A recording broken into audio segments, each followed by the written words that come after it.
Денешнава посета во Фондот за здравство е дел од моите редовни посети во владините институции со цел да се запознам со тековната работење на институциите, да ги издискутираме сите предизвици кои што стојат пред овие институции, да договориме решенија кои што би биле дел од владините политики.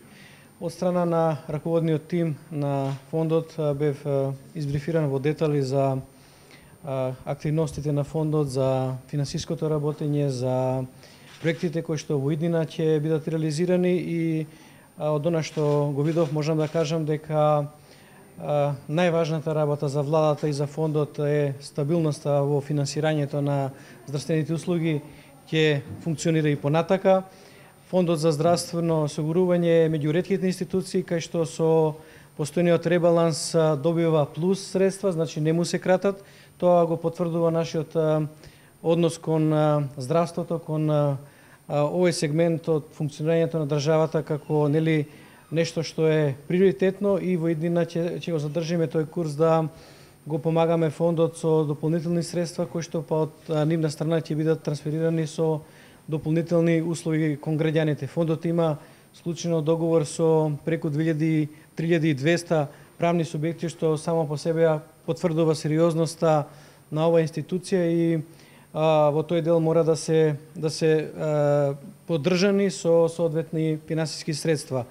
Исто така дискутиравме за мерката која што ќе профункционира од 1 јули, а тоа е зголемената капацитација за матичните доктори во вредност од 10%.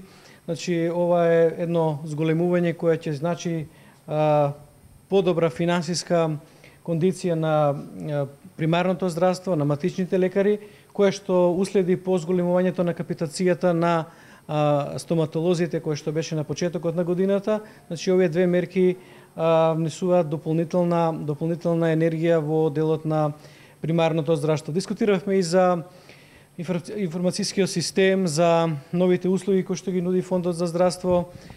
Посебно ме израдува бројките и податоците кои што ги чув за во делот на политиките на помагање на инвитро оплодување. Значи досега со пресметки на Фондот за здравство околу 15 милиони евра на граѓаните се останати кај нив со тоа што фондот го презема оваа услуга да биде натовар на државата. Значи имаме пример да веќе имат одобрено 3 апликации за трето дете по пат на инвитро, што покажува дека интересот не само за бројот на лица кои што се офатени да пробат да добијат дете преку инвитро се зголемува, туку се зголемува и бројот на дечиња кои што сакаат по овој пат да го добијат. Тоа е добра вест за нашите граѓани и добро е да се продолжи во иднина со помагање на овој начин.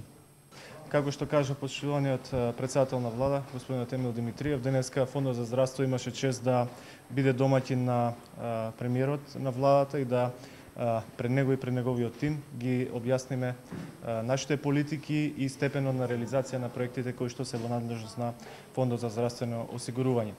Параметрите на половина од годината се добри за Фондот за здравствено осигурување. Може да кажеме дека динамиката на реализација на проектите се одвива согласно нашите планови, нашите проекции.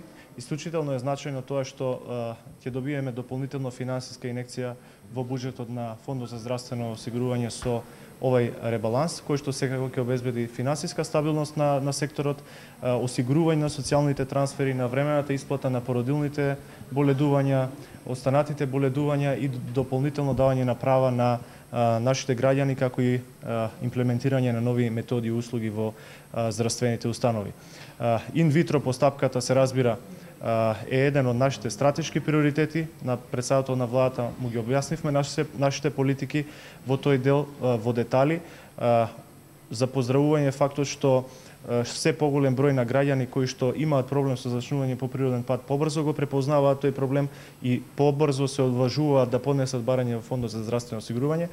Во првите 6 месеци за 2016 година, ако ги споредиме со месеците, првите 6 месеци од 2015 година, може да забележиме 15% зголемување на поднесени барања и одобрени барања за инвитро за прво и второ дете, а слушнавте дека Оваа година првичниот ефект го доби и мерката за бесплатно инвитро за трето и четврто дете. Имаме веќе одобрено 3 барања за инвитро постапка за добивање на трето дете.